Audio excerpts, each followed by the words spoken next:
Surprises bado zinaendelea. Game ya leo iliwakutanisha Marekani pamoja na Ubelgiji.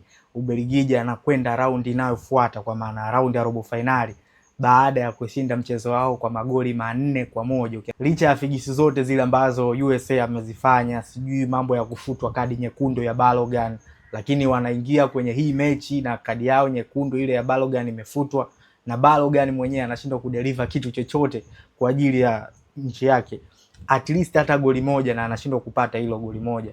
Balogun anamaliza mchezo huu bila goli lolote. Kwa jinsi ambavyo Marekani wameanza haya mashindano, hii ni surprises tosha ya wao kutoka kwenye haya mashindano. Sio goli moja, goli 4. Ukiangalia walivyokuwa wameanza haya mashindano, wameanza kwa kasi kubwa sana, na kila mtu alikuwa na expect na kutarajia kubwa wanaweza wakafika mbali kwenye hatua hizi za World Cup.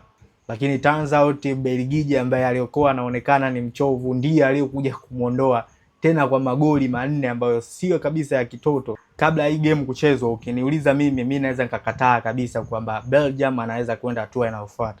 Lakini kwenye hii game ameingia, alikuwa anacheza kwa mahesabu makubwa sana, kwa maana alikuwa anakwenda kushambulia kutafuta faida ya magoli, lakini anapokuja kwenye swala la kuzuia yuko compact mno. Ndio maana hii game siwezi kushangaa kwa inavyomalizika Belgium anashinda goli 4-1, kwa sababu walikuwa bora sana kwenye hii game na walicheza kikubwa kuliko hata United States walipokuwa wanacheza.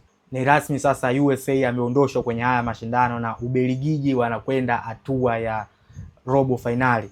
Mpinzani ambao anakwenda kukutana naye huko ni Spain. Spain baada ya kumtoa Ureno anakwenda kukutana na Belgium. Wote wanakutana wa Ulaya. Tutarajie game nzuri kwenye hatua hiyo ya robo finali.